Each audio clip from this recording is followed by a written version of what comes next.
है ना। तो इस टॉपिक को पहले अच्छे से समझना, फिर इसके क्वेश्चन कैसे आते हैं उसको ध्यान से समझना, है ना, क्योंकि इसके क्वेश्चन बहुत ट्रिकी होते हैं। तो दुनिया में जैसे ना अर्थ मून सिस्टम हो गया, सन अर्थ सिस्टम हो गया, तो और जैसे ना अपने छोटे छोटे एटम्स हो गए, तो इन सब को बांध के रखने वाले फोर्सेस होते हैं। तो ऐसे दुनिया में खाली 4 ही फोर्स हैं जो एक दूसरे को बांध के रखते हैं।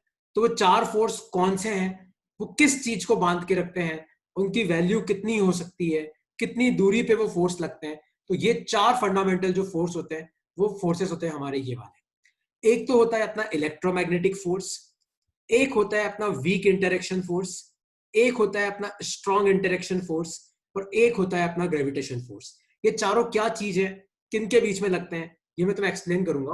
पर पहले तुम इस चीज को समझो कि फोर्सेस जो होते हैं वो इन चारों में से ही कोई एक फोर्स होगा, इसके अलावा और कोई फोर्स नहीं हो सकता। अगर मतलब अगर मैं मान लो अपनी टेबल पे हाथ रख रहा हूं, तो मैं टेबल पे जो भी फोर्स लगा रहा हूं वो इन चारों में से कोई एक होगा, या 2 हो सकते हैं, या 3 हो सकते हैं। तो कैसे पता करते हैं कि कौन सा फोर्स कब लग रहा है, अब ध्यान से देखना। सबसे पहले हम डिस्कस करेंगे, सबसे पहला जो हमारा टॉपिक है वो है अपना ग्रेविटेशन फोर्स। सबसे पहला अपना टॉपिक है वो है ग्रेविटेशन फोर्स। तो ये कब लगता है, किसके बीच में लगता है, कब नहीं लगता है, तब ध्यान से देखना।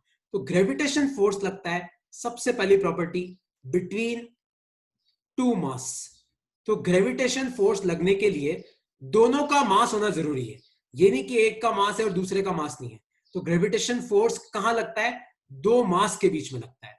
दूसरी इंपॉर्टेंट प्रॉपर्टी याद रखना, ग्रेविटेशन फोर्स हमेशा अट्रैक्टिव होता है। कि दुनिया में अगर कहीं पे भी 2 मास पड़े हुए हैं, मान लो m1 और m2, तो ग्रेविटेशन फोर्स हमेशा क्या होता है, अट्रैक्टिव होता है। मतलब m1 m2 को अट्रैक्ट करेगा, m2 क्या करेगा, m1 को अट्रैक्ट करेगा। तीसरी प्रॉपर्टी याद रखना, ग्रेविटेशन फोर्स एक लॉन्ग रेंज फोर्स है। लॉन्ग रेंज का मतलब है कि अगर मान लो कि मैं अर्थ पे बैठा हुआ हूं और ये प्लूटो है, प्लूटो जो हम ये मानते हैं कि हमारे सोलर सिस्टम का आखिरी प्लेनेट है, या फिर कई लोग तो उसको प्लेनेट मानते भी नहीं है, तो मेरे और प्लूटो के बीच में भी क्या लगता है, ग्रेविटेशन फोर्स। तो लॉन्ग रेंज का मतलब क्या है कि मेरे फोर्स लगाने की रेंज बहुत ज्यादा है, मैं बहुत दूर दूर तक फोर्स लगा सकता हूं। तो किसके बीच में लगता है, 2 मास के बीच में लगता है। क्या होता है, हमेशा अट्रैक्टिव इन नेचर होता है। क्या है, लॉन्ग रेंज फोर्स है। मतलब एक मास अगर यहां है और दूसरा मास यहां से हजारों किलोमीटर की दूरी पे है, तो भी उनके बीच में क्या लगेगा, ग्रेविटेशनल फोर्स लगेगा, है ना। और एक लास्ट प्रॉपर्टी है कि ये दुनिया का सबसे वीकेस्ट फोर्स है। फोर्थ प्रॉपर्टी है, ये है वीकेस्ट फोर्स ऑफ नेचर। अब ये सबसे ताजुब की बात है, क्योंकि जिस फोर्स ने हम सबको बांध के रखा हुआ है वही फोर्स दुनिया का सबसे वीक फोर्स है ना। तो ग्रेविटेशनल फोर्स की ये चारों प्रॉपर्टी याद रखना। कौन सी, 2 मास के बीच में लगता है, अट्रैक्टिव होता है हमेशा, लॉन्ग रेंज फोर्स होता है मतलब दूर दूर तक लगता है, और दुनिया का सबसे वीकेस्ट फोर्स है। तो वीकेस्ट फोर्स ऑफ नेचर। एक बार इन चारों पॉइंट्स को जल्दी अपनी कॉपी में लिख लो, चारों पॉइंट्स को नोट डाउन कर लो। कब लगता है, 2 मास के बीच में, अट्रैक्टिव होता है, लॉन्ग रेंज होता है, और वीकेस्ट फोर्स ऑफ नेचर है। इसको एक बार लिख लो।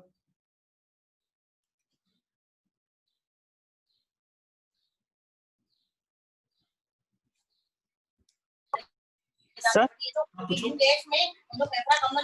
सर जैसे अपन बोल रहे हैं अट्रैक्टिव होता है, तो अपन अट्रैक्ट क्यों नहीं होते? वो कौन सा फोर्स होता है जो हमको मिलने नहीं देता है? नहीं, अट्रैक्ट तो हम होते हैं। जैसे अभी अगर मान ले मैं अपने रूम में बैठ के पढ़ा रहा हूँ, तो बेसिकली अर्थ ने मुझे पकड़ के रखा हुआ है ना। अट्रैक्टिव तो होता है ये फोर्स। अगर ये फोर्स अट्रैक्टिव ना होता तो हम लोग एक दूसरे के बंधे हुए ही नहीं होते। अब जैसे तेरे क्वेश्चन का आंसर मैं ऐसे करूं, जैसे मान ले कि तेरे से थोड़ी दूरी में मोबाइल पड़ा हुआ है, तो तू भी मोबाइल पे ग्रेविटेशन फोर्स लगा रहा है, लेकिन उस मोबाइल को चलने के लिए जितना फोर्स चाहिए होता है ना, उतना ग्रेविटी प्रोवाइड नहीं कर पाता, इसलिए मोबाइल अपने पास नहीं आ पाता। तो ग्रेविटेशनल फोर्स की वैल्यू इतनी कम होती है कि हम रियल लाइफ में उसका एप्लीकेशन अपनी लाइफ में देख नहीं पाते। वरना ध्यान से सोच कि हम लोग अर्थ के ऊपर बंधे हुए क्यों हैं। मतलब वरना अगर अर्थ हमें नहीं खींचता तो हम लोग हवा में उड़ रहे होते ना। तो अट्रैक्टिव फोर्स है तो है यार ये। सर बिटवीन 2 मासेस आएगा या बिटवीन 2 लार्ज मासेस आएगा? मासेस मासेस मासेस है ना, लार्ज मास नहीं। ये मैंने कहीं और भी पढ़ा था। मासेस होता है ना, तुम एचसी वर्मा या कोई भी अच्छी बुक खोल के देखना, मासेस है ना, बिटवीन 2 मासेस लगता है, लार्ज मास नहीं, है ना। मेरा मास तो इतना कम है यार, तो अर्थ मेरे पे ग्रेविटेशनल फोर्स नहीं लगाएगा क्या? मेरे पे लगा ही रहा है ना। नहीं नहीं, बिटवीन टू पर मासेस सर का है। एक पर इवन सर जो अच्छा तो एक सेकंड, जो गैलीलियो का एक्सपेरिमेंट है ना, जो ग्रेविटेशनल फोर्स को प्रूव करता है, उसमें तो मास बहुत कम होता है ना। तो ग्रेविटेशन फोर्स में बिटवीन टू लार्ज मास नहीं, आप मास लिख सकते हो। आप पूछो, डाउट पूछो। सर पर एक लार्ज मास तो होनी चाहिए ना, जैसे अर्थ लार्ज मास है, अपन छोटे मास है। हाँ हाँ, नहीं नहीं, ऐसा कोई जरूरी नहीं है। अगर मान ले कि तेरे पास दो छोटे छोटे मास है, 1 ग्राम और 1 ग्राम के, तो ये भी दोनों एक दूसरे पे ग्रेविटेशन फोर्स लगाएंगे। मास कितना होगा उसका फंडा नहीं है। दिक्कत क्या है? दिक्कत तेरा तेरा क्वेश्चन इसलिए मतलब सही इसलिए लग रहा है क्योंकि अगर आपको लग रहा है कि सर दोनों मास छोटे छोटे हुए तो फिर फोर्स जीरो के बराबर होगा। हाँ, तो दो छोटे मास के बीच में जो ग्रेविटेशन फोर्स होता है वो जीरो के आसपास ही होता है, बहुत कम होती है उसकी वैल्यू। अगर तुम्हें इसका फॉर्मूला याद हो तो G m1 m2/r², ये G इतना छोटा होता है कि मतलब इस फोर्स की वैल्यू करीबन करीबन जीरो के आसपास ही होती है। लेकिन ऐसा कोई फंडा नहीं है। हाँ, दो मासेस, जरूरी नहीं है कि एक मास बड़ा हो। कोई भी दो मास, दुनिया में कहीं पे भी दो मास है, वो दोनों एक दूसरे पे क्या लगाते हैं? ग्रेविटेशन फोर्स, चाहे कितने भी छोटे हो या कितने भी बड़े हो। ओके, नेक्स्ट है इलेक्ट्रोमैग्नेटिक फोर्स। जैसे ग्रेविटेशनल फोर्स किसके बीच में लगता है? मासेस के बीच में। याद रखना, इलेक्ट्रोमैग्नेटिक फोर्स लगता है किसके बीच में? Between charges. तो इलेक्ट्रोमैग्नेटिक फोर्स किसके बीच में लगता है? चार्जेस के बीच में लगता है। तो दुनिया में अगर मान लो कहीं पे भी दो चार्ज है, Q1 और Q2, दुनिया में कहीं पे भी दो चार्ज है Q1 Q2, तो इन दोनों के बीच में क्या लगेगा? Electromagnetic force. तो यहां पे चार्ज होना जरूरी है। मान लो कि एक बॉडी पे तो चार्ज है, एक बॉडी पॉजिटिव चार्ज है और दूसरी बॉडी पे कोई चार्ज नहीं है। मान लो दूसरी बॉडी क्या है? न्यूट्रल। तो इन दोनों के बीच में क्या लगेगा? इलेक्ट्रोमैग्नेटिक फोर्स नहीं लगेगा, है ना। इलेक्ट्रोमैग्नेटिक फोर्स लगने के लिए क्या होना चाहिए? दोनों बॉडी पे चार्ज होना चाहिए, है ना। और दूसरी इंपॉर्टेंट प्रॉपर्टी है कि ये अट्रैक्टिव भी हो सकता है और रिपल्सिव भी हो सकता है। अब ये प्रॉपर्टी कहां से आई? देखो, अगर दोनों मास पॉजिटिव है, पॉजिटिव और पॉजिटिव, तो पॉजिटिव पॉजिटिव को क्या करता है? रिपेल करता है। लेकिन अगर एक पॉजिटिव है और एक नेगेटिव है, तो पॉजिटिव नेगेटिव को क्या करता है? अट्रैक्ट करता है। तो इलेक्ट्रोमैग्नेटिक फोर्स की पहली प्रॉपर्टी क्या है कि ये किसके बीच में लगता है? चार्जेस के बीच में ही लगता है। दोनों पार्टिकल पे चार्ज होना जरूरी है। अट्रैक्टिव भी हो सकता है और क्या हो सकता है? रिपल्सिव भी हो सकता है। तीसरी प्रॉपर्टी है कि ये भी एक लॉन्ग रेंज फोर्स है। ये भी क्या है? एक लॉन्ग रेंज फोर्स। तो मान लो एक चार्ज, मान लो आपका यहां पड़ा हुआ है Q, और दूसरा चार्ज यहां से लाखों किलोमीटर दूर पड़ा हुआ है यहाँ पे, मान लो Q डैश, तो भी ये इस पे क्या लगाएगा? इलेक्ट्रोमैग्नेटिक फोर्स लगाएगा। तो चार्जेस के बीच में लगता है, अट्रैक्टिव और रिपल्सिव दोनों हो सकता है। ग्रेविटेशन फोर्स क्या था? खाली अट्रैक्टिव। इलेक्ट्रोमैग्नेटिक फोर्स दोनों हो सकते हैं, अट्रैक्टिव भी हो सकते हैं, रिपल्सिव भी हो सकते हैं। डिपेंड करता है कि आपके चार्ज की प्रॉपर्टी क्या है। Positive positive repel, negative negative repel, positive negative attract. ये भी क्या है? एक लॉन्ग रेंज फोर्स है ना। ये क्या है? आपका एक लॉन्ग रेंज फोर्स है। तो इसके बारे में लिख लो आप अपनी कॉपी में। तो इलेक्ट्रोमैग्नेटिक फोर्स लगने के लिए दोनों बॉडी पे चार्ज होना जरूरी है, अट्रैक्टिव भी हो सकता है, रिपल्सिव भी हो सकता है, और लॉन्ग रेंज फोर्स होता है। मतलब अगर चार्जेस के बीच की दूरी मान लो इनफाइनाइट है, इनफाइनाइट मतलब बहुत ज्यादा है, बहुत ज्यादा, तो भी उनके बीच में क्या लगेगा? इलेक्ट्रोमैग्नेटिक फोर्स लगेगा।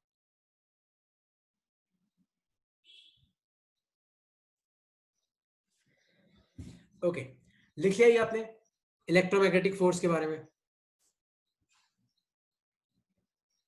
ओके, तो अब ध्यान से सुनो। सर ये कौन से नंबर का point है? हाँ, इस ये चारों चारों ना लाइन वाइज मैं तुम्हें लास्ट में लिखवा दूंगा कंपैरिजन में। एक बार इसके बारे में लिख लो, क्योंकि ये ना तो वीकेस्ट है ना स्ट्रॉन्गेस्ट है, ये बीच में कहीं आता है, तो ये मैं तुम्हें एक साथ लिखवा दूंगा। अच्छा, अब अगर मान लो, जैसे ना मैं तुम्हें पूछूं कि पता है एटम के अंदर 3 सब एटॉमिक पार्टिकल्स होते हैं, याद है? एटम के अंदर एक तो प्रोटॉन होता है, एक आपका इलेक्ट्रॉन होता है, एक आपका न्यूट्रॉन होता है। ये आपने 10th क्लास में केमिस्ट्री में पढ़ा होगा कि देयर आर 3 सब atomic particles inside an atom, proton, electron, neutron.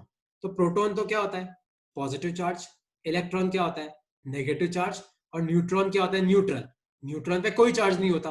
तो अगर मैं तुम्हें पूछूं कि प्रोटॉन और इलेक्ट्रॉन के बीच में बताओ कौन से फोर्स लग रहे हैं? देखो, प्रोटॉन पॉजिटिव है, इलेक्ट्रॉन नेगेटिव है, तो एक बात तो पक्की कि इन दोनों के बीच में कौन सा फोर्स लग रहा होगा? इलेक्ट्रोमैग्नेटिक फोर्स तो पक्का लग रहा होगा। और ध्यान से देखो तो हाँ जी प्रोटॉन सर। पॉजिटिव है इलेक्ट्रॉन नेगेटिव है, मतलब दोनों के पास चार्ज है, एक के पास पॉजिटिव चार्ज है, एक के पास नेगेटिव इलेक्ट्रॉन हो गया। अब याद है प्रोटॉन का भी मास होता है और इलेक्ट्रॉन का भी क्या होता है, मास होता है। ये तुम्हें पता है, प्रोटॉन का मास अगर तुम्हें नहीं पता है, वैसे तुम्हें मिल जाएगा, 1.6 इंटू 10⁻⁻27 kg होता है। और इलेक्ट्रॉन का जो मास होता है वो होता है 9 इंटू 10⁻31 kg। तो दोनों का मास है, मतलब दोनों के बीच में क्या लगेगा, ग्रेविटेशन फोर्स भी लगेगा। तो मास है इसलिए क्या लग रहा है, ग्रेविटेशन फोर्स, चार्ज है इसलिए क्या लग रहा है, इलेक्ट्रोमैग्नेटिक फोर्स। लेकिन यही मैं तुम्हें पूछूं कि बताओ, इलेक्ट्रॉन और न्यूट्रॉन, क्या इनके बीच में इलेक्ट्रोमैग्नेटिक फोर्स होगा क्या, इलेक्ट्रॉन और न्यूट्रॉन के बीच में? देखो इलेक्ट्रॉन तो नेगेटिवली चार्ज है, लेकिन न्यूट्रॉन तो क्या है, न्यूट्रल। तो इलेक्ट्रोमैग्नेटिक फोर्स तो इनके बीच में क्या होगा, नहीं लगेगा। लेकिन इलेक्ट्रॉन का भी मास होता है और न्यूट्रॉन का भी क्या होता है, मास होता है। तो इनके बीच में क्या लगेगा, ग्रेविटेशन फोर्स तो क्या लगेगा, पक्का लगेगा। कोई डाउट है तुम्हें अब तक इन दोनों फोर्सेस में कि ग्रेविटेशन फोर्स किसके बीच में लगता है, कब लगता है, इलेक्ट्रोमैग्नेटिक फोर्स किसके बीच में लगता है, कब लगता है? दोनों की रेंज क्या है, बहुत लंबी है। ग्रेविटेशन फोर्स हमेशा अट्रैक्टिव, इलेक्ट्रोमैग्नेटिक अट्रैक्टिव भी हो सकता है, रिपल्सिव भी हो सकता है। आया समझ में? तो अगर ये तुम्हें समझ में आ गया तो मैं नेक्स्ट पे आता हूं, वो है अपना स्ट्रॉन्ग न्यूक्लियर फोर्स। देखो एक सेकंड, एक सेकंड,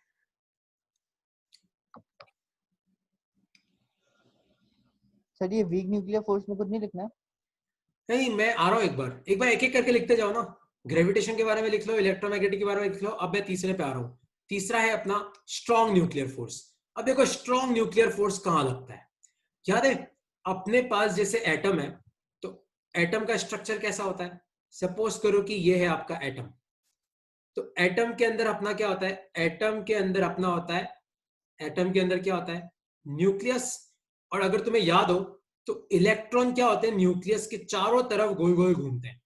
और न्यूक्लियस के अंदर क्या होते हैं, प्रोटॉन्स और न्यूट्रॉन्स। न्यूक्लियस के अंदर क्या होते हैं, न्यूक्लियस के अंदर क्या होते हैं आपके, प्रोटॉन्स और न्यूट्रॉन्स। तो याद रखना स्ट्रॉन्ग न्यूक्लियर फोर्स का लगता है, सबसे पहली property inside nucleus. Strong nuclear force कहां पे लगता है, खाली न्यूक्लियस के अंदर लगता है। और न्यूक्लियस के अंदर क्या है, न्यूक्लियस के अंदर प्रोटॉन और न्यूट्रॉन है।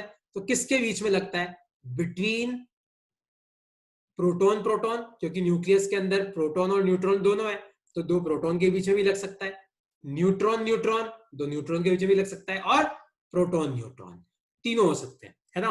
तो सबसे पहली प्रॉपर्टी क्या है कि स्ट्रॉन्ग न्यूक्लियर फोर्स आपके न्यूक्लियस के बाहर नहीं लगता।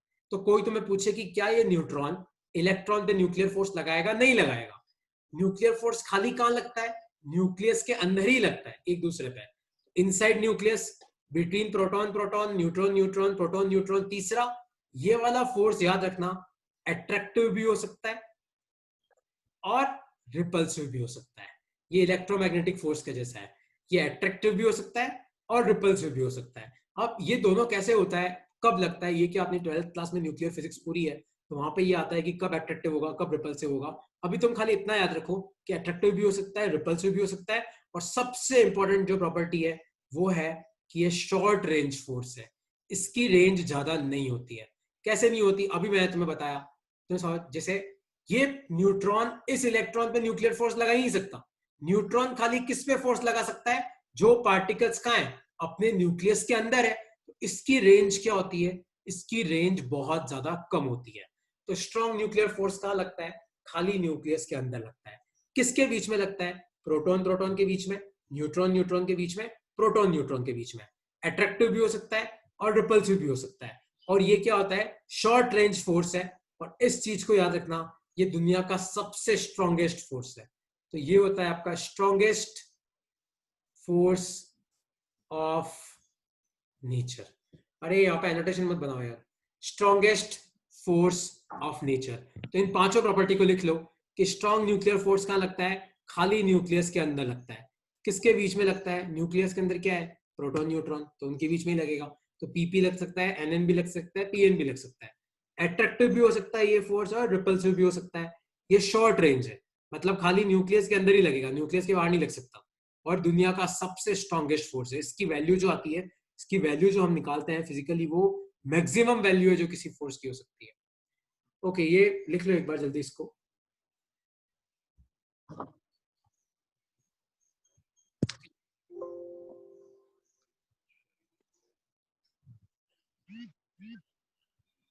सर हाँ पूछो। सर प्रोटॉन और प्रोटॉन पॉजिटिव चार्ज होते हैं तो उनके बीच में फोर्स कैसे लगेगा? वो दोनों तो हमेशा रिपेल ही करेंगे ना। नहीं यार देख, है क्या, एक सेकंड ये लिख ले, मैं तेरे को अगली साइड में समझाता हूँ, मैं समझा ही देता हूँ कि कैसे होता है। एक बार लिख लो इसको, फिर मैं अगली लिख साइड लिया में सर। तुम्हें समझा देता हूँ कि मैंने ये क्यों बोला। तुम्हारा तुम्हारा क्वेश्चन सही है, तो एक बार ये लिख लो, एक सेकंड लिख लो, है ना, फिर मैं तुम्हें बताता हूँ कि मैंने ऐसा क्यों समझाया तुम्हें। चल लिख लिया तो ध्यान से देखो। जैसे इसका क्वेश्चन था कि प्रोटॉन और प्रोटॉन तो दोनों पॉजिटिव है। अब ध्यान से देखो, दो प्रोटॉन है, प्रोटॉन का मास होता है, तो इन दोनों प्रोटॉन के बीच में एक कौन सा फोर्स लगेगा? ग्रेविटेशन फोर्स तो पक्का लगेगा, कोई डाउट ही नहीं है, क्योंकि दोनों का मास है, दोनों पे चार्ज है, तो उन पे क्या लगेगा? इलेक्ट्रोमैग्नेटिक फोर्स भी लगेगा। और तीसरा, प्रोटॉन कहां पे रहते हैं? न्यूक्लियस के अंदर, तो इनके बीच में क्या लगेगा? इनके बीच में एक और फोर्स लगेगा, वो क्या होगा? अपना स्ट्रॉन्ग न्यूक्लियर फोर्स। तीन फोर्स, ये तीनों फोर्स दो प्रोटॉन के बीच में लगेंगे। अब अब क्वेश्चन ये है कि स्ट्रॉन्ग न्यूक्लियर फोर्स कैसे आया, मतलब अब इसको ध्यान से समझना। एटम है, और लास्ट ईयर अगर आपने पढ़ा हो कि एटम की साइज अगर फुटबॉल जैसी है, तो अपना जो न्यूक्लियस होता है वो खाली एक फुटबॉल के बराबर होता है। तो ध्यान से सोचो, ग्रेविटेशन फोर्स की वैल्यू तो करीबन करीबन जीरो होती है, क्योंकि ये तो वैसे ही बहुत कम होता है। तो अगर दो प्रोटॉन एक दूसरे को रिपेल करेंगे, फिर भी वो न्यूक्लियस के अंदर इकट्ठे कैसे बैठे हुए हैं? मतलब कोई ना कोई फोर्स तो ऐसा होगा ना जिसने इनको बांध के रखा हुआ है। तो वो वाला कौन सा फोर्स है? वो फोर्स है आपका स्ट्रॉन्ग न्यूक्लियर फोर्स। तो स्ट्रॉन्ग न्यूक्लियर फोर्स क्या करता है? ना तो दो प्रोटॉन को पास आने देता है, ना दो प्रोटॉन को दूर जाने देता है ना। तो अगर मान लो कि ये प्रोटॉन इस प्रोटॉन के पास आने की कोशिश कर रहा है, तो फोर्स क्या बन जाएगा? रिपल्सिव। और मान लो कि ये प्रोटॉन प्रोटॉन दूर जाने की कोशिश कर रहा है, तो आपका न्यूक्लियर फोर्स क्या बन जाएगा? अट्रैक्टिव। इसलिए आपका फोर्स अट्रैक्टिव भी हो जाता है और रिपल्सिव भी हो जाता है ना। तो स्ट्रॉन्ग न्यूक्लियर फोर्स को चार्ज से कोई मतलब नहीं है। स्ट्रॉन्ग न्यूक्लियर फोर्स कहां लगता है? न्यूक्लियस के अंदर लगता है। किस किस के बीच में लगता है? Proton proton, neutron neutron, proton neutron. उसको चार्ज से कोई मतलब नहीं है। स्ट्रॉन्ग न्यूक्लियर फोर्स न्यूक्लियस के अंदर प्रोटॉन्स और न्यूट्रॉन्स को बांध के रखता है ना। तो ये है आपके तीन सबसे इंपॉर्टेंट फोर्सेस। सबसे पहले कौन सा पढ़ा हमने? सबसे पहले था ग्रेविटेशन फोर्स, फिर हमने पढ़ा इलेक्ट्रोमैग्नेटिक फोर्स, फिर हमने पढ़ा अपना तीसरा, वो था अपना स्ट्रॉन्ग न्यूक्लियर फोर्स। अब नेक्स्ट है आपका, वो है वीक न्यूक्लियर फोर्स। अच्छा, इस फोर्स के बारे में तुम अभी पढ़ रहे हो और ये आखिरी बार सर पढ़ रहे हो। हाँ पूछो। सर हाँ हाँ पूछो, सर तो डाउट है। न्यूट्रॉन और न्यूट्रॉन के बीच में और कोई फोर्स नहीं होता? उनके बीच में तो सिर्फ ग्रेविटेशनल फोर्स ही होगा। एक सेकंड एक इनके सेकंड, बीच में difference- मैं अगली स्लाइड में समझा देता हूँ। न्यूट्रॉन और न्यूट्रॉन की बात कर रहे हो ना, तो जैसे न्यूट्रॉन और न्यूट्रॉन है, ठीक है, एक न्यूट्रॉन का मास है, इस न्यूट्रॉन का भी मास है, तो ग्रेविटेशनल फोर्स तो पक्का लगेगा, उसमें तो कोई दिक्कत है ही नहीं। इलेक्ट्रोमैग्नेटिक फोर्स नहीं लग सकता, क्योंकि दोनों न्यूट्रल है। लेकिन न्यूट्रॉन किसके अंदर होता है? न्यूट्रॉन क्या न्यूक्लियस के बाहर होता है क्या? अगर एटम में जितने भी न्यूट्रॉन है वो किसके अंदर होते हैं? न्यूक्लियस के अंदर होते हैं। तो दो न्यूट्रॉन के बीच में एक और फोर्स कौन सा लगता है? वो लगता है अपना स्ट्रॉन्ग न्यूक्लियर फोर्स। तो न्यूट्रॉन न्यूट्रॉन के बीच में कौन सा फोर्स लगता है? स्ट्रॉन्ग न्यूक्लियर फोर्स लगता है। तो दो न्यूट्रॉन के बीच में मान लो कोई तुम्हें पूछ ले बताओ कौन से फोर्स लग रहे हैं, तो दो न्यूट्रॉन के बीच में एक तो ग्रेविटेशन लग रहा है और एक लग रहा है स्ट्रॉन्ग न्यूक्लियर फोर्स। इलेक्ट्रोमैग्नेटिक नहीं लगेगा। ओके। सर प्रोटॉन और प्रोटॉन के बीच के अंदर हमारे पास एक रीजन था कि स्ट्रॉन्ग न्यूक्लियर फोर्स होता है, इसलिए वो सेपरेट नहीं हो जाते हैं। पर न्यूट्रॉन और न्यूट्रॉन के अंदर तो कोई रीजन है ही नहीं, क्योंकि हाँ वो है दोनों रीजन, एक्चुअली है रीजन। न्यूट्रल है। हाँ मैं समझ गया। देख एक्चुअली रीजन क्या है, रीजन आप ध्यान से समझना। अपन ने अब तक पढ़ा है कि एटम किससे बना हुआ है? प्रोटॉन न्यूट्रॉन इलेक्ट्रॉन से। लेकिन इसके आगे भी टुकड़े हैं। तो एक्चुअली न्यूट्रॉन किससे बना होता है? क्वार्क्स और वो क्वार्क्स और ग्लूऑन से। तो बेसिकली क्वार्क और हम्म, ग्लूऑन ये वापस क्या होते हैं? पॉजिटिव और नेगेटिवली चार्ज होते हैं। तो इनको बैलेंस करने के लिए तेरा न्यूक्लियर फोर्स की जरूरत पड़ती है। तो इसमें और इन डेप्थ जाएंगे ना तो पता पड़ेगा कि ये कैसे काम करता है। आया समझ में? तो न्यूट्रॉन ओवरऑल जीरो है।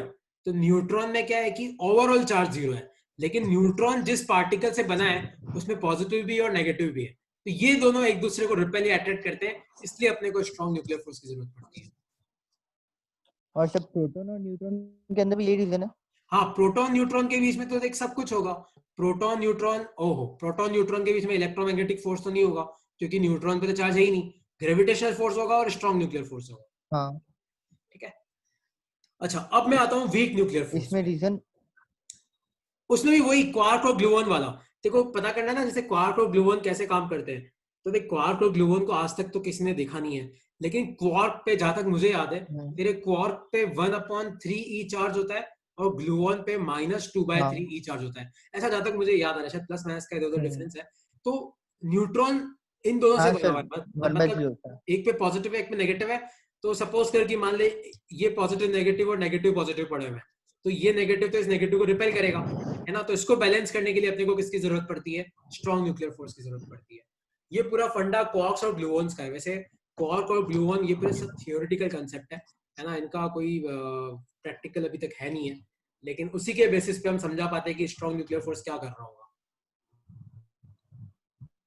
ओके, अच्छा देखो, अब मैं आता हूँ वीक न्यूक्लियर फोर्स पे।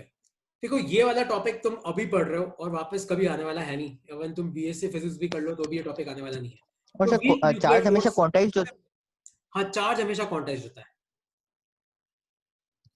चार्ज तो सर हमेशा यहाँ पे क्वांटाइज्ड होता है। 1/3 ई कैसे हो सकता है? हाँ तभी तो मैंने एक लाइन अभी क्या बोली थी कि ये थियोरेटिकल कंसेप्ट है, इसका कोई प्रैक्टिकल नहीं है। ये एक थियोरेटिकल कंसेप्ट है कि अगर दो न्यूट्रॉन है तो उनके बीच में फिर स्ट्रॉन्ग न्यूक्लियर फोर्स क्या कर रहा है। तो ये एक थियोरेटिकल कंसेप्ट है कि न्यूट्रॉन जो है वो क्वार्क और ग्लूऑन से बना हुआ है, और क्वार्क और ग्लूऑन के कारण हमें न्यूक्लियर फोर्स की जरूरत पड़ रही है, वरना तो नहीं पड़ती, क्योंकि दो न्यूट्रॉन को तो फिर ग्रेविटेशन फोर्स भी बाइंड कर सकते हैं ना। तो ये थियोरेटिकल कंसेप्ट है, इसका कोई प्रूफ नहीं है, ये सब थ्योरी में आता है। ओके हीरो, आगे बढ़ू मैं। अच्छा, अब यस सर। ये वीक न्यूक्लियर फोर्स क्या चीज है? अब देखो, तुम लोगों ने अगर याद हो तो तुम लोगों ने शायद फिजन और फ्यूजन के बारे में पढ़ा हो। तो यस सर। फ्यूजन में क्या होता है कि एक बड़ा न्यूक्लियस टूटता है और छोटे छोटे न्यूक्लियस बनते हैं, और फ्यूजन में क्या होता है, दो छोटे छोटे न्यूक्लियस जुड़ते हैं और बड़ा न्यूक्लियस बनता है। इनको बोलते हैं न्यूक्लियर रिएक्शन। तो न्यूक्लियर रिएक्शन में क्या होता है, न्यूक्लियर रिएक्शन में आपका एटम के अंदर जो न्यूक्लियस होता है ना, वो टूट जाता है। तो जैसे मान लो ये न्यूक्लियस है, उसके दो पार्ट हो गए, न्यूक्लियस 1 और न्यूक्लियस 2। तो जब ये न्यूक्लियर फिजन या फ्यूजन होता है तो आपके बहुत सारे छोटे छोटे पार्टिकल्स निकलते हैं। जैसे आपका न्यूट्रिनो निकलता है, आपका एंटी न्यूट्रिनो निकलता है, आपका पॉजिट्रॉन निकलता है। तो इन पार्टिकल्स के बीच में जो फोर्स लगता है ना, वो होता है वीक न्यूक्लियर फोर्स, है ना। तो वीक न्यूक्लियर फोर्स कब लगता है? अब ध्यान से सुनना, वीक न्यूक्लियर फोर्स कब लगता है? तो आपका जो वीक न्यूक्लियर फोर्स है वो कब लगता है? ड्यूरिंग न्यूक्लियर रिएक्शंस, मतलब जब न्यूक्लियर रिएक्शंस हो रही है तभी लगता है। किन के बीच में लगता है? जो पार्टिकल्स एमिट होते हैं उनके बीच में लगता है, बिटवीन एमिटेड पार्टिकल्स। कितना लगता है इसका किसी को कोई आइडिया नहीं है, पर बिटवीन एमिटेड पार्टिकल्स। और ये एक शॉर्ट रेंज फोर्स है, मतलब जहां पे न्यूक्लियर रिएक्शन हो रही है वहीं पे लगेगा, दूर नहीं लगेगा। ये नहीं कि जहां कोटा में न्यूक्लियर रिएक्शन हो रही है उदयपुर में लग रहा है, ऐसा नहीं। शॉर्ट रेंज फोर्स है। किस के बीच में लगता है? Between emitted particles. कौन से पार्टिकल? जो न्यूक्लियर रिएक्शन के समय निकले थे। तो वीक न्यूक्लियर फोर्स कब लगता है? न्यूक्लियर रिएक्शन के टाइम पे। किसके बीच में लगता है? जो पार्टिकल रिएक्शन के समय निकलते हैं उनके बीच में। और ये क्या होता है? आपका एक शॉर्ट रेंज फोर्स होता है। इस फोर्स की ज्यादा प्रॉपर्टीज हम लोगों को नहीं पता है, इसलिए मैं जरा डिस्कस भी नहीं कर रहा। तीन फोर्स तुम्हें अच्छे से याद रखने हैं, ग्रेविटेशन, इलेक्ट्रोमैग्नेटिक, और तीसरा है तुम्हारा स्ट्रॉन्ग न्यूक्लियर फोर्स, और फोर्थ है तुम्हारा वीक न्यूक्लियर फोर्स। तो इन चारों का अगर हम कंपेयर करें न्यूमेरिकल वाइज, तो ग्रेविटी हो गया, वीक फोर्स हो गया, इलेक्ट्रोमैग्नेटिज्म हो गया, और स्ट्रॉन्ग फोर्स हो गया। ध्यान से देखो, सबसे वीकर फोर्स कौन सा है? सबसे वीकेस्ट है ग्रेविटेशनल फोर्स। सबसे स्ट्रॉन्गर कौन सा है? सबसे मच स्ट्रॉन्गर फोर्स कौन सा है आपका? ये आपका स्ट्रॉन्ग न्यूक्लियर फोर्स। तो न्यूक्लियर फोर्स के बाद इलेक्ट्रोमैग्नेटिक फोर्स, इलेक्ट्रोमैग्नेटिक के बाद वीक न्यूक्लियर फोर्स, और वीक न्यूक्लियर फोर्स के बाद आपका ग्रेविटेशनल फोर्स, है ना। तो ये तुम लोगों को याद रखना है। देखो, ग्रेविटी की रेंज कितनी है? इन्फिनिटी। इलेक्ट्रोमैग्नेटिक की भी इन्फिनिटी। वीक की शॉर्ट रेंज, इसकी भी क्या है तुम्हारी? Short range. और स्ट्रॉन्ग फोर्स देखो यहाँ पे क्या लिखा हुआ है, क्वार्क और ग्लूऑन, क्योंकि ये इन डेप्थ जाके बता रहा है। पर अपनी एनसीईआरटी के हिसाब से चलो तो यहाँ पे क्या याद रखना तुम? प्रोटॉन और न्यूट्रॉन ही याद रखना, है ना। ये थोड़ा इन डेप्थ इसने एनालिसिस कर रखा है। वीक फोर्स क्वार्क्स और लेप्टन। लेप्टन मतलब जो पार्टिकल न्यूक्लियर रिएक्शन के टाइम पे निकलते हैं वो। इलेक्ट्रोमैग्नेटिक किनके बीच में लगता है? Electrically charge. और ग्रेविटी किसके बीच में लगती है? ऑल पार्टिकल्स के बीच में लगती है। तो तुम ये वाली सीक्वेंस याद रखना, सबसे वीक ग्रेविटी, उससे थोड़ा सा स्ट्रॉन्गर वीक, उससे और स्ट्रॉन्गर इलेक्ट्रोमैग्नेटिक, और सबसे ज्यादा स्ट्रॉन्गर कौन सा है? आपका स्ट्रॉन्ग न्यूक्लियर फोर्स। आया समझ में? चाहो तो खाली इस चीज को लिख लो आप कि इस सीक्वेंस में ये बढ़ता है। तो gravitational force, weak nuclear force, electromagnetic force, और फिर strong nuclear force. Sir photon तो सर बंडल्स होते हैं ना? फोटोन? अच्छा, तो ये चार्ज कैरियर की बात कर रहा है। अच्छा देखिए, मैं देखो बताता हूँ, देख कैसा होता है। ठीक है, इसको मैं एक्सप्लेन कर देता फोटोन्स हूँ तो कि बंडल होते हैं ना एनर्जी का? इस चार्ज कैरियर का क्या मतलब है। मैं एक सेकंड एक्सप्लेन करता हूँ, है ना। एक सेकंड, जिसको ये लिखना है एक बार लिख लो। मैं अगली स्लाइड में एक्सप्लेन करता हूँ, फिर मैं तुम्हें क्वेश्चंस देता हूँ करने के लिए, और फिर तुम्हें आज का क्विज सबमिट करना है। अच्छा, अब जैसे मान लो कि एक मास यहां पड़ा हुआ है m1, और एक मास यहां पड़ा हुआ है m2, और हम बोलते हैं कि m1 m2 पे क्या लगा रहा है? हम बोलते हैं m1 m2 पे ग्रेविटेशनल फोर्स लगा रहा है। लेकिन यार m1 m2 पे फोर्स लगा रहा है, मतलब m1 से कुछ तो निकल रहा होगा ना, जो m2 तक पहुंच रहा होगा और m2 पे फोर्स लग रहा होगा। जैसे मान लो कि ये मैं हूं और ये मेरा फ्रेंड है, अगर मुझे इस पे फोर्स लगाना है तो मेरे को हाथ का यूज करना पड़ता है। तो m1 से क्या निकल रहा है जो m2 तक पहुंच रहा है और फोर्स लगा रहा है? तो वो बेसिकली हम मानते हैं कि वो छोटे छोटे मासलेस पार्टिकल्स होते हैं, जिनको हम बोलते हैं फोटॉन्स। और लाइट भी किसकी बनी होती है? लाइट भी बनी होती है फोटॉन्स की। तो एक्चुअली अब ये प्रूव हुआ है कि ग्रेविटेशनल वेव्स होती है। तो होता क्या है, जैसे हम लोग हैं, तो हम लोगों से भी क्या निकलती है? हम लोगों से इस तरीके से ग्रेविटेशनल वेव्स निकलती है। और जैसे मान लो कि तुम मेरे पास आके खड़े हो गए, तो मेरे से जो वेव निकलेगी वो तुम्हारे तक पहुंचेगी, और फिर तुम पे क्या लगाएगी? फोर्स लगाएगी। तो जहां पे भी हम वेव की बात करते हैं, वहां पे हम किसकी बात करते हैं? फोटॉन्स की बात करते हैं। सर तो ग्रेविटेशनल फोर्स वाले के अंदर लिखा हुआ था ग्रेविटोन, तो यहाँ पे फोटोन हाँ, का नाम क्यों लिया? Correct correct. तो ग्रेविटेशनल फोर्स में जो फोटॉन्स होते हैं उनका नाम ग्रेविटॉन रखते हैं हम लोग। ये सब एकदम नया कंसेप्ट है। मतलब तुम मान के चल कि 2018 से पहले तो ग्रेविटॉन करके कोई चीज भी नहीं थी। 2018 में ये सर्न रिएक्टर हो, शायद तुम्हें पता हो, स्विट्जरलैंड में। वहां पे ये चीज प्रूव हुई कि हर आदमी, मतलब हर मास अपने से वेव्स निकालता है, ग्रेविटेशनल वेव्स। और वेव्स किसकी बनी होती है? फोटोन की। तो ग्रेविटेशनल वेव वाला जो फोटोन है उसको वो ग्रेविटॉन नाम दिया। जिसे वो पढ़ा होगा ना, बोसोन। अच्छा तो सर, अगर से पढ़ा हो बोसोन, हाँ बोस बोसोन पार्टिकल को पार्टिकल। बोसोन। तो ये ऐसे नेमिंग कर रखी है, और कोई मतलब नहीं है। जहां पे भी वेव है, मतलब जहां फोटोन है, फोटोन का फिर नामकरण कर देते हैं। ये डिपेंड करता है कि कौन सा फोर्स है। अच्छा, अब एक क्वेश्चन है मेरा। तो क्वेश्चन है ये, जैसे मान लो कि ये मेरा हाथ है, और मेरे हाथ में एक रबड़ की बॉल पड़ी है। तो ये तो मेरा हाथ है, और मेरे हाथ में क्या पड़ी हुई है? एक रबड़ की बॉल पड़ी हुई है। तो मेरा क्वेश्चन है कि इस रबड़ और हाथ के बीच में कौन से फोर्स लग रहे हैं? मतलब रबड़ और हाथ के बीच में। मैं ये नहीं बोल रहा हूं कि रबड़ के अंदर कौन से फोर्स है, हाथ के अंदर कौन से फोर्स है। मैं पूछ रहा हूं कि रबड़ और हाथ के बीच में कौन से फोर्स लग रहे हैं, उन चारों में से। ग्रेविटेशनल। हाँ, ये सबको आंसर करने दे hero. Electromagnetic. Electromagnetic. Sir interaction हो रहा है ना दोनों का। करेक्ट। ग्रेविटेशनल फोर्स तो देखो पक्का लगेगा, इलेक्ट्रोमैग्नेटिक के बाद में आता हूं। ग्रेविटेशनल फोर्स क्यों लगेगा? क्योंकि रबड़ का मास होता है, और अपने हाथ का भी क्या होता है? मास होता है। तो ग्रेविटेशनल फोर्स तो पक्का है, कोई डाउट नहीं है। वीक न्यूक्लियर फोर्स यहाँ पे लग नहीं सकता, क्योंकि ऐसा तो नहीं है ना कि मैंने हाथ में बॉल पकड़ रखी और न्यूक्लियर फिजन हो गया। ऐसा तो पॉसिबल नहीं है। तो वीक न्यूक्लियर को हटा देते हैं। स्ट्रॉन्ग न्यूक्लियर भी नहीं लगेगा। स्ट्रॉन्ग न्यूक्लियर तो लग ही नहीं सकता, क्योंकि रबड़ के अंदर जो एटम्स है और मेरे हाथ का जो एटम है, तो इन दोनों के न्यूक्लियस, मतलब देखो, यहां का फोर्स वहां पहुंच नहीं सकता, वहां का फोर्स यहां पहुंच नहीं सकता। तो स्ट्रॉन्ग न्यूक्लियर भी नहीं लगेगा, वीक न्यूक्लियर भी नहीं लगेगा। एक कौन सा लगेगा? एक लगेगा अपना ग्रेविटेशनल फोर्स, और दूसरा कौन सा लगेगा? ध्यान से देखना। देखो, हमारे हाथ के अंदर भी कुछ इलेक्ट्रॉन्स होंगे, और रबर बॉल के अंदर भी कुछ इलेक्ट्रॉन्स होंगे। तो वो इलेक्ट्रॉन तो एक दूसरे पे फोर्स लगा ही सकते हैं। तो एक कौन सा लगेगा? अपना इलेक्ट्रोमैग्नेटिक फोर्स लगेगा। तो इस तरीके से हम आइडेंटिफाई करते हैं कि कौन से फोर्स दो बॉडीज के बीच में लग रहे हैं। आया समझ में? सर उस हिसाब से तो सर बॉल अपने हाथ में कभी आएगी नहीं फिर। क्यों नहीं आएगी? से इलेक्ट्रॉन इलेक्ट्रॉन बहुत सारे इलेक्ट्रॉन होंगे, रिपल्शन रिपल्शन होगा। प्रोटॉन भी तो है। प्रोटॉन मतलब जैसे प्रोटॉन मतलब ऐसे समझ, वो इलेक्ट्रॉन किसी ना किसी एटम से बाहर तो निकला होगा। इलेक्ट्रॉन अगर फ्री घूम रहा है मतलब किसी एटम से बाहर निकल गया, मतलब वो एटम क्या हो गया, पॉजिटिव चार्ज हो गया। हुआ कि नहीं हुआ?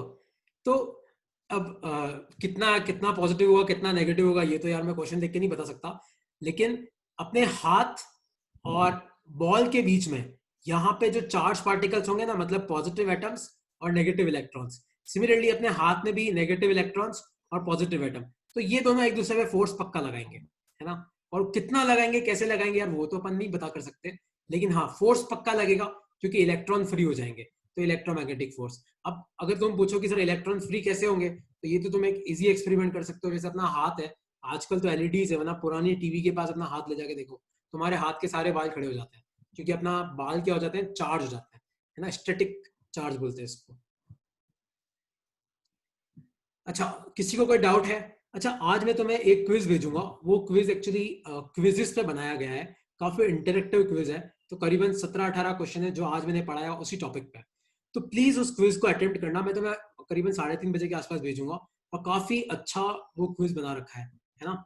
और कोई डाउट है तो पूछो, और उस क्विज के मार्क्स मेरे साथ शेयर कर देना, क्योंकि उसके मार्क्स मेरे तक नहीं पहुंचेंगे, प्लीज शेयर कर देना। और कोई डाउट है तो पूछ लो, क्योंकि 2 मिनट बाकी है इस मीटिंग को खत्म होने में। सर वो जो कंपैरिजन वाली टेबल है वो ग्रुप पे सेंड कर दो क्या, मैं ये पूरी मतलब स्लाइड ही सेंड कर दूंगा, ये पूरी स्लाइड। सेंड कर दोगे क्या? नहीं, मैं ये स्लाइड शेयर कर दूंगा। अच्छा, कोई डाउट है तो पूछ लो, नहीं तो आप लीव कर सकते हो, 2-3 मिनट बाकी है। ये पूरी स्लाइड जिसको चाहिए आप मुझे मैसेज कर देना, मैं तुम्हें फॉरवर्ड कर दूंगा ना। मैं इस स्लाइड का क्या करूंगा? तो सर हम स्क्रीनशॉट। ओके, या बाय बाय। वो क्विज में भेज रहा हूँ तुम लोगों को, है ना।